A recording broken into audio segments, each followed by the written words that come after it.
He set me aside at the altar, not quietly, not privately, not in the way of a man who has the decency to end something difficult in a room with no witnesses. He did it under the claiming moon in front of every wolf and woman in the hold, with the pack kneeling around him and the Princess of Aldermoor at his side, and 5 years of a recognized bond between us that his wolf had named and the goddess had blessed and he had just decided was a beginning he would not finish. I called it the most expensive decision Roderic of Greycliff ever made. He would spend the rest of his life learning I was right. The pack had gathered in a wide ring, wolves and women alike, because a mating sealed at the altar is the one rite no one in the hold is permitted to miss. I had dreamed of this night for 5 years. Not the sealing alone, but the standing before the moon as Roderic's chosen, the bond made whole at last. I had not dreamed that I would stand at it to be set aside.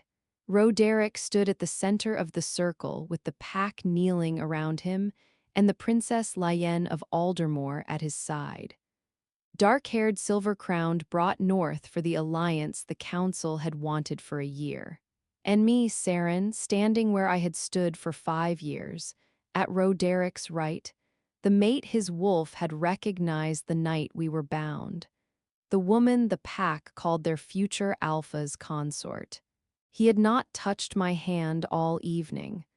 The goddess bound me to Seren by recognition, Roderic said, and his voice carried the practiced weight of an alpha addressing his people. But recognition is not command.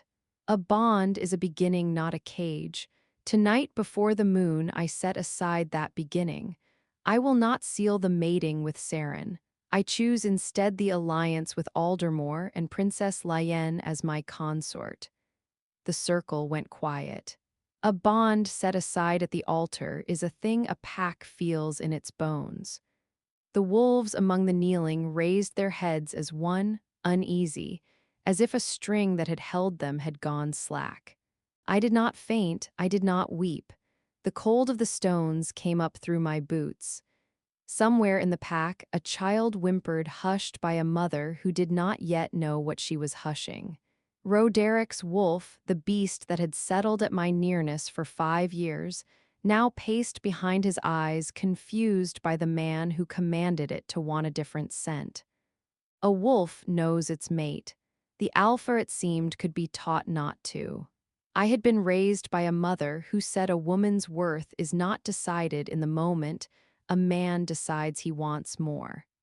So I stood, and I let the silence wash over me, and I looked at the man who had been my mate in everything but the final seal.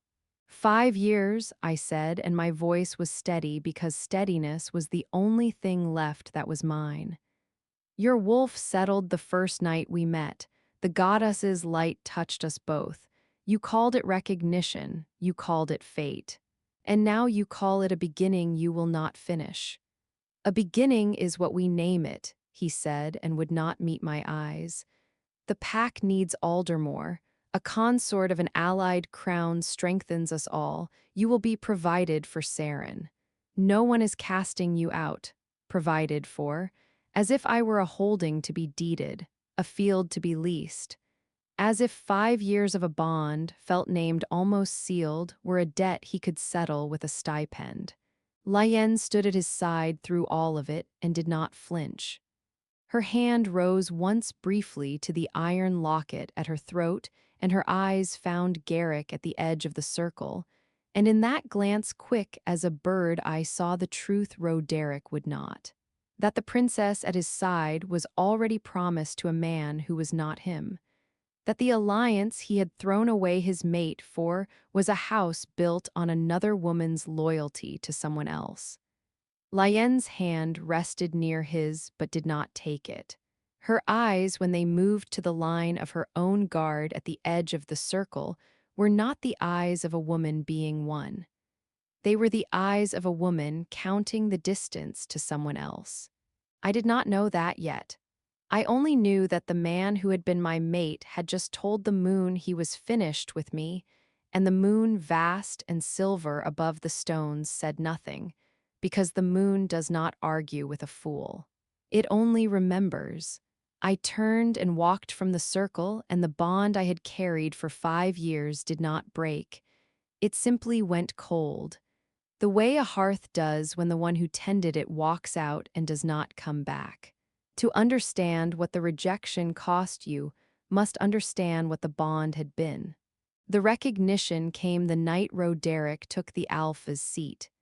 He was newly crowned, golden and certain, the sort of man a pack follows without question, and I was the daughter of a bordering house brought north for the ceremony.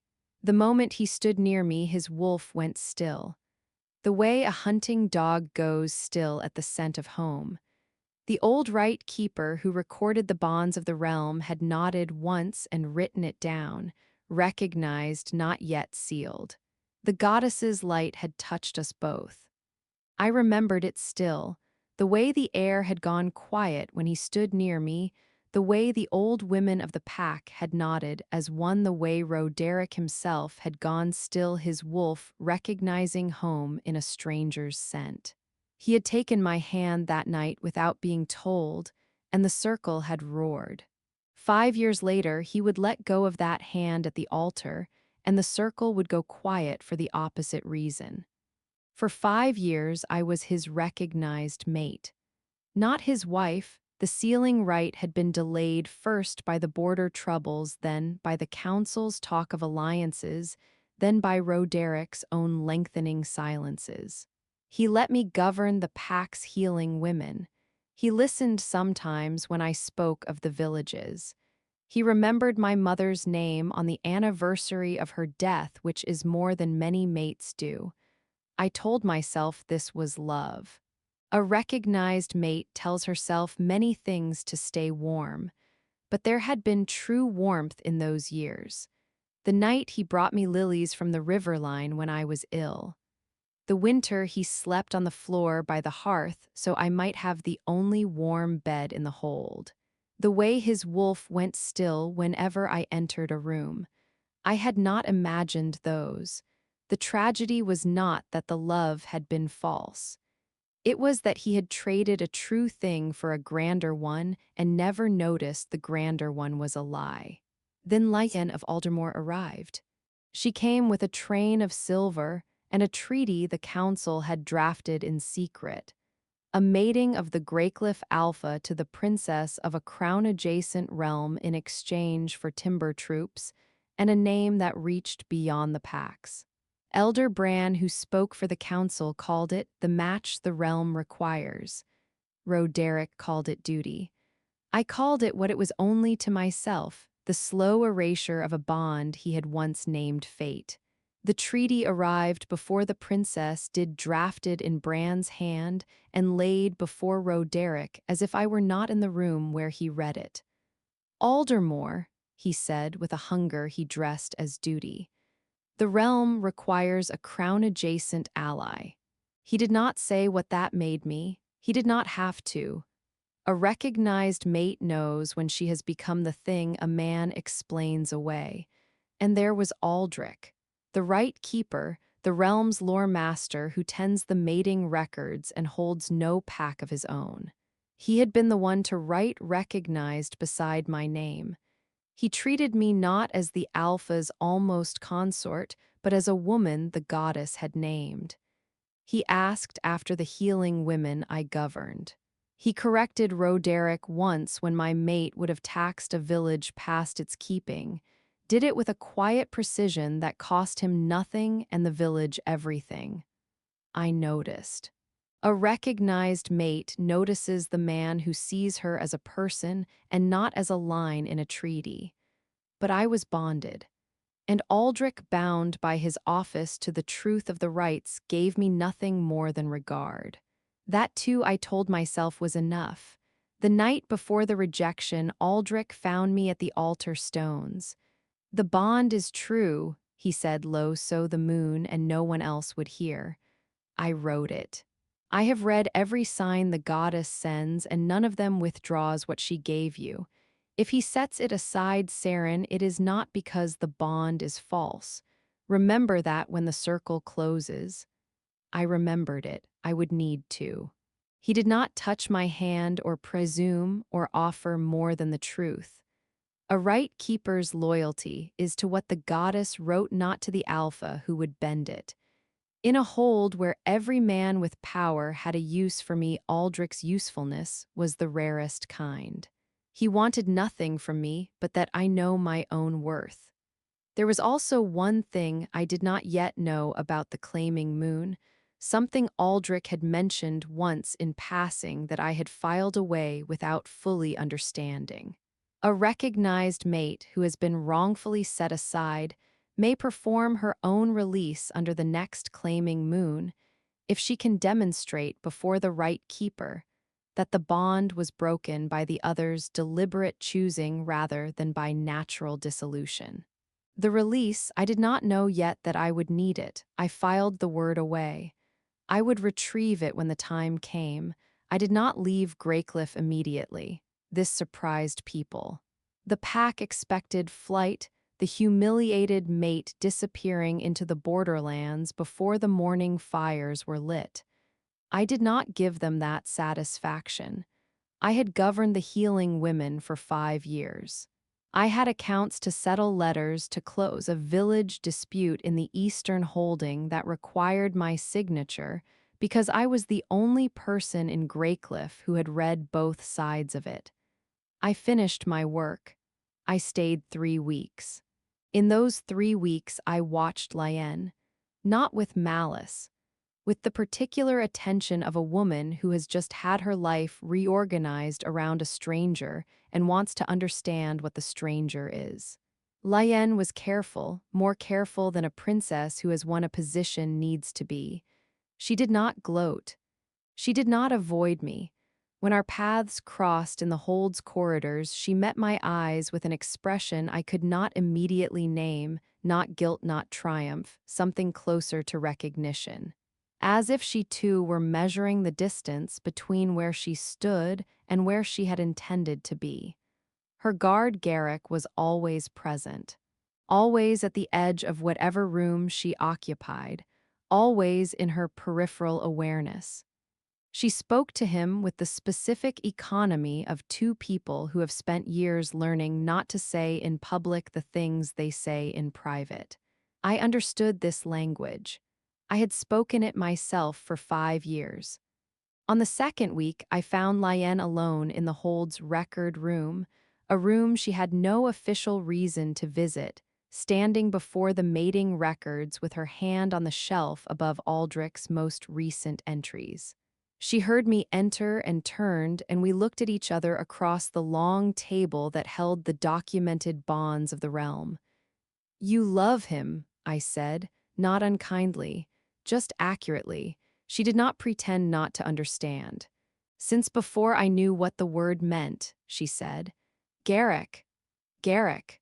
We stood in the record room for a long moment, two women in a political arrangement neither of us had designed, looking at each other with the particular clarity of people who have nothing left to perform for each other. "He does not know," she said. "Roderic, he believes the alliance is genuine. He believes I am here by choice." "Are you not?" She was quiet for a moment. "My father chose for me," she said. "Roderic is a good alpha. He is not a bad man, but the goddess did not write his name on my heart, and I have spent 3 years learning to carry what she wrote instead." I thought about 5 years of the bond's low warmth telling me what to want. I thought about a man who had said a beginning is what we name it to the woman whose beginning he was discarding. "He chose an alliance that does not want him," I said slowly. "He chose what Elder Brann told him to choose," Lyenne said. I do not think he looked closely enough at whether Brann's interest and his own were the same thing. This was the sentence that lodged in my chest and would not leave. Brann, the council elder who had drafted the treaty, who had presented it to Roderic as a thing already decided. who had spoken of the match with the particular enthusiasm of a man who stood to gain considerably from a Greycliff Aldermoor alliance. The timber roots ran through Brann's own borderlands. "What does Brann gain from this?" I asked. Lyenne looked at me. "Everything," she said quietly, "and my father gains very little, which is why when I asked my father why he agreed his answer was short. I went to find Aldric. Aldric was in the record hall when I arrived, where he always was at this hour, bent over vellum, with the particular focused stillness of a man whose work is his primary relationship with the world. He looked up when I entered, and something in my face told him before I spoke that this was not a social call. "The treaty," I said, "the Aldermoor alliance. Did the council present a goddess sign with it, a formal augury?"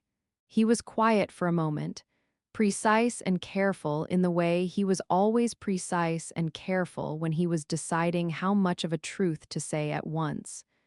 "There was a sign presented," he said. "Yes, did you verify it?" The quill stilled in his hand. "I was not asked to verify it," he said. This was a different answer than no. "Aldric," he set the quill down. He looked at me across the record table with the still-water eyes that had been watching me for years. Watching me be overlooked, governed, dismissed, set aside. With the expression of a man who has been carrying a piece of information and waiting for the moment the right person arrived to receive it. "I was not asked," he said again, "but I looked. The sign that was presented to Roderic as the goddess's blessing on the Aldermoor match, the augury that made it appear the moon herself, endorsed the treaty over the existing bond." He paused. The pause was the longest I had ever heard from him. It was not written in the goddess's hand. It was written in a hand I recognize from 30 years of reading documents. Brann's hand with Brann's ink. On Brann's vellum, the record hall went very quiet. "He forged the goddess's sign," I said. "He produced a document," Aldric said carefully, "that was presented as a divine augury, and that bears none of the marks of genuine right-keeping. The watermark is wrong. The seal language is wrong. The dating formula is wrong in 3 places. You have proof. I have the document, and I have 30 years of knowing what the genuine article looks like, and I have the fact that when I mentioned the discrepancy to Elder Brann 6 weeks ago, he told me that my expertise was valued and my continued appointment to the right-keeping office depended on my applying it correctly." I stared at him. "He threatened your position." He reminded me of its terms. Aldric's voice was even, precise. "I am bound by my office to the truth of the rights." He believed that binding would prevent me from acting on what I knew. "And does it?" He looked at me for a long moment. This was the moment I had not known I was waiting for.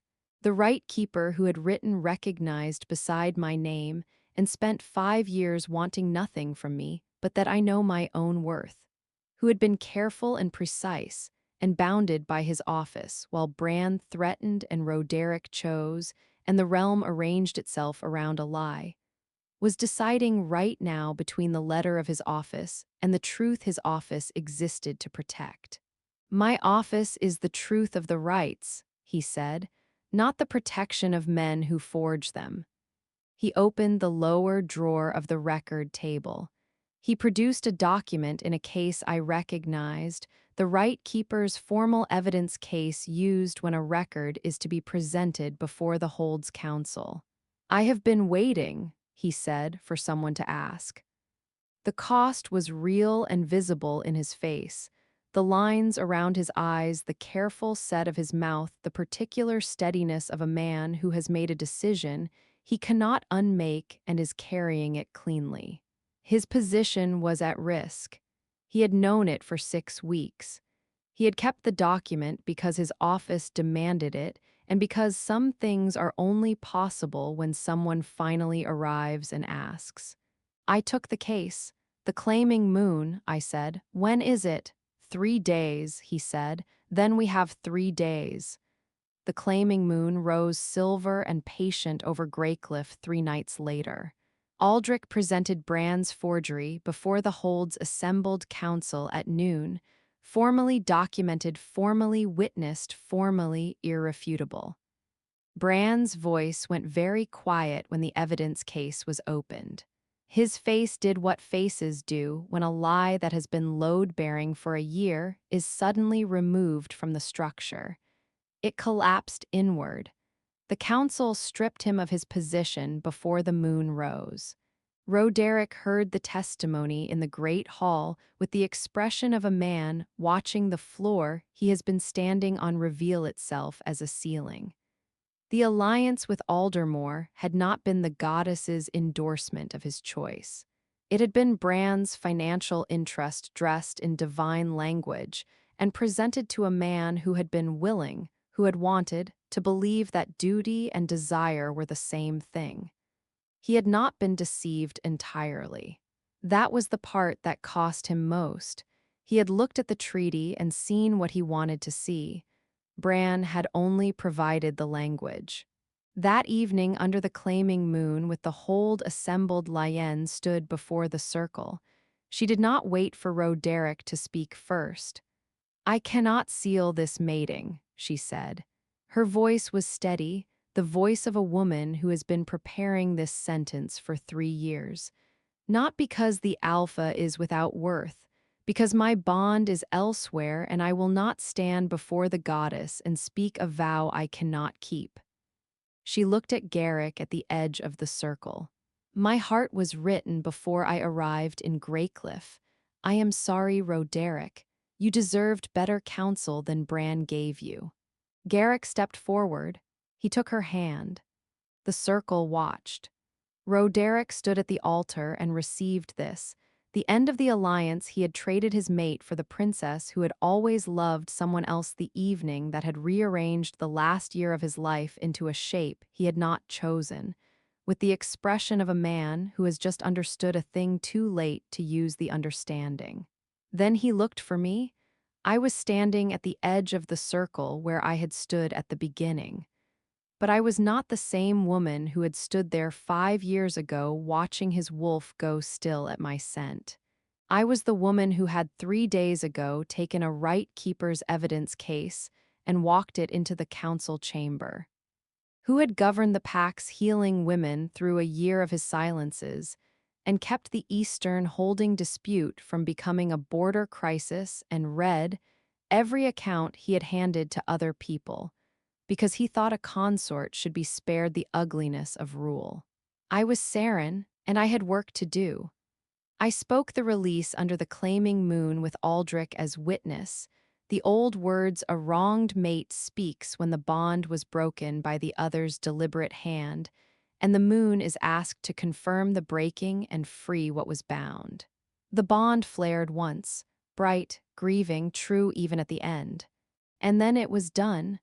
I felt it leave the way a fever breaks, not with relief exactly, but with the clean exhaustion of a thing finally named. For 5 years, that warmth had been the proof I was chosen. Now its absence was the proof I had chosen myself. Roderic watched. He did not speak. Sometimes the only thing left to offer is the dignity of silence, and Roderic, whatever else he was, understood this.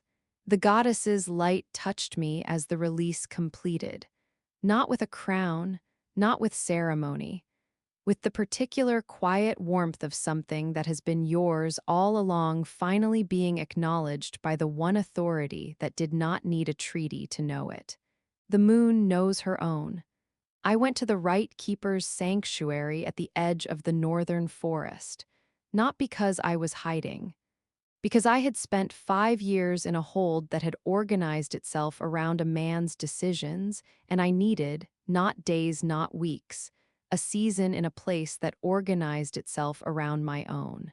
The sanctuary was Aldric's, the record hall's attached retreat where rite-keepers went between their duties, and he offered it without pressure, with the quiet practicality of someone who has correctly identified what a person needs and provided it without making the provision into a gift that requires something in return.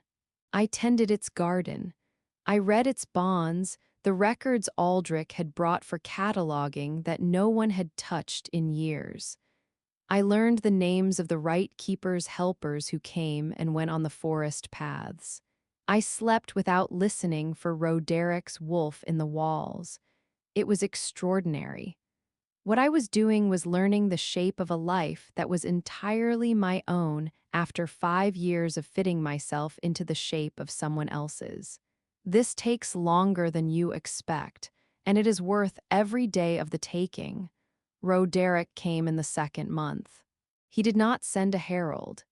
He came himself on horseback alone, no guard, no ceremony, and waited at the sanctuary gate in the particular humble posture of a man who has run out of the confidence that comes from being right.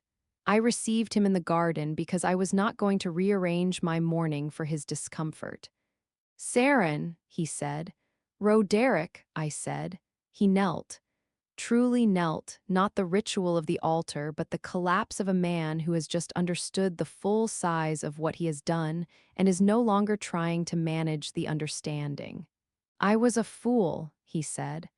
"I traded a true bond for a lie Brann dressed as duty, and I let myself believe it because believing it was easier than choosing what was difficult. The bond can be restored, the right can be spoken again. I will go before the council, before the moon, before anyone you name." "No," I said. He looked up. "The release is complete," I said. The moon witnessed it. "There is no restoration, not because restoration is impossible in all cases, but because I do not want it. You did not lose me to a forgery, Roderic. Brann gave you the language. You provided the willingness. And I spent 5 years watching you decide.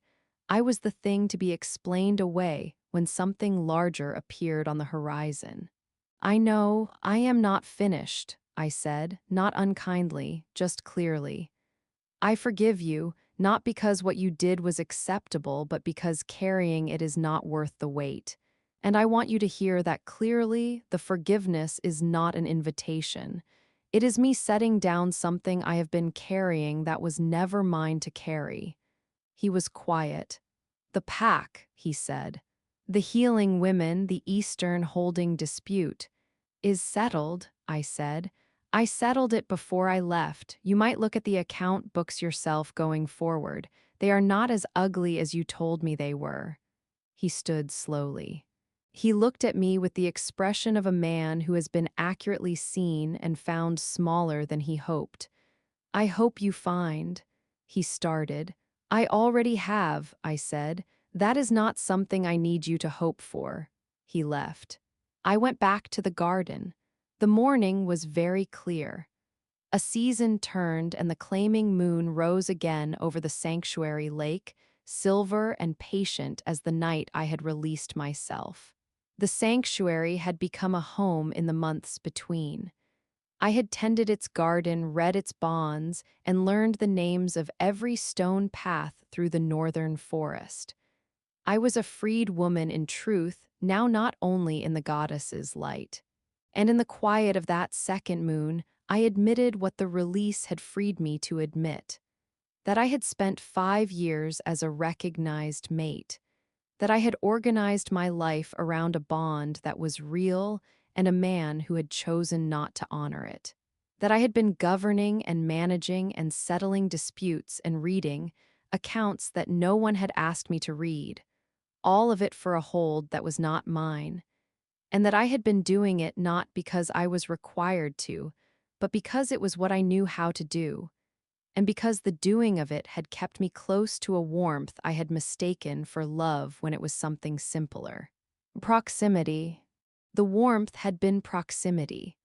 What I had felt for Aldric over 5 years of his careful regard, the man who had written recognized beside my name and spent 5 years wanting nothing from me but that I know my own worth, was not proximity. It was recognition of a different kind. the kind that does not require a goddess's light, the kind that accumulates in the specific weight of a quill stilling in a hand when you enter a room, in the correction of an unjust tax, in a warning given the night before a rejection because the truth was yours and he would not let you face the altar without it. I went to him. Not because I was healed. Healing is not a destination you arrive at cleanly, it is a thing that continues alongside the living. But because I was clear, and clarity was enough. He was in the record hall where he always was, bent over vellum in the late afternoon light. He looked up when I entered and the quill stilled in his hand, the only time I had ever seen the rite-keeper interrupted by a person rather than a page. For a breath, we simply looked at one another. The woman who had been rejected at the altar, the man who had recorded the bond that rejected her, and in that breath was everything the altar had failed to give us. I came to choose, I said, not because the release makes me free, though it does. Not because Roderic is gone, though he is, and I wish him the honesty he owes himself. But because the goddess recognized a bond I did not get to finish, and in releasing it, I learned the only thing the recognition never taught me. I paused. He waited. He was very good at waiting. That the worth was mine before any wolf settled near me, and the choice of who to love is mine to make. He set down the vellum he had been mending. Slowly, with the particular care of a man setting aside the thing he was doing because the thing that has arrived is more important and he wants to be fully present for it. You are the rite-keeper, I said. Your office is the truth of bonds. I am not asking you to forfeit it. I am asking you to stand at my side as the man who told me the bond was true when the Alpha and the Council said it was not. As the one person in that circle who wanted nothing from me but that I be seen. I have wanted you, he said, since the first line I wrote in your name. His voice was quiet, precise. The voice he used when he was saying something he had been holding for a long time and was choosing now to set down in the open. The goddess gave you to another in recognition. I gave you nothing because giving was not mine to give, but you released yourself, Seren. The choosing is yours. And if you choose me, it is the one bond in this realm made without the goddess's command and without an alpha's claim, only your will and mine. I stepped toward him. Not much, enough. He kissed me beneath the claiming moon through the record hall's high window, his forehead resting against mine so that I breathed cedar and rain, and the particular peace of a man who had waited without demanding. There was no bond that compelled, no right that bound. Only the decision made twice by a woman who had been set aside at the altar and the keeper who had seen her worth before the altar ever did. The goddess who had recognized a bond between me and an alpha blessed this one too, not because she commanded it, because a bond made freely is the only kind worth the name. We did not need the altar. We needed only the moon and the choosing and the particular quality of a room that holds the records of every bond the realm has ever made, and knows the difference between a bond that was written and a bond that was earned. He spoke no vow that night. I spoke no vow. Vows would come later, small and witnessed and equal, but that night we simply stood in the cedar andrain quiet of the record hall and understood that what had been building between us for 5 years in the careful space of his regard was not a beginning. It was an arrival. I kept my name. I kept my freedom. I kept the healing women's accounts which I transferred formally to Greycliff's new council structure with a letter of recommendation for the woman I had trained to run them, a river village girl who had been doing the work for 2 years already and needed only the title. Roderic kept his hold. He was a better alpha in the years that followed, quieter, less certain, more willing to read the accounts himself. The pack did not forget what had happened at the altar. But packs are pragmatic and Roderic worked hard, and the Eastern holding never had another dispute because he had finally read both sides of it. Lyenne and Garrick went south. They built something small and honest in the borderlands, a holding without a crown-adjacent title, but with the specific solidity of two people who chose each other before any treaty required it. I heard from them once by letter. Lyenne's handwriting was the same careful precision I remembered from the record room. "We are well," she wrote. "I hope you are well." I think the goddess knew what she was doing even when none of us did. I wrote back. I told her she was right. And in the rite-keeper's sanctuary at the edge of the northern forest, in a record hall full of bonds the realm had made and a garden I had planted in the season of my healing, and a cedar andrain quiet that had become the sound of a life I had chosen. I folded the letter and set it beside the one document I had kept from those months. The release, written in Aldric's hand, witnessed by the moon, bearing my name not as a recognized mate, not as an alpha's consort, not as a line in a treaty, bearing my name as a woman who had opened her own door and walked through it.